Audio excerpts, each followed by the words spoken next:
Good morning, Mr. Anything. How are you doing? I'm doing great. You're 6 weeks out now from your ready knee, Correct.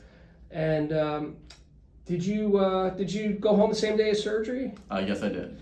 And when you got home, how long were you using a cane or a walker? I used the walker only that day and the cane a little bit the next day, and then I didn't need either one. That's great.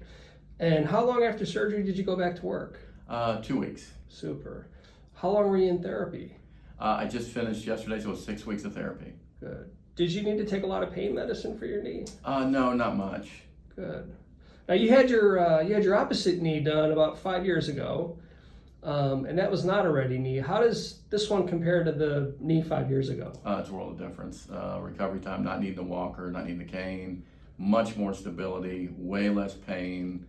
It was so much easier to recover from. Super. Well, let's see how you're walking. Okay.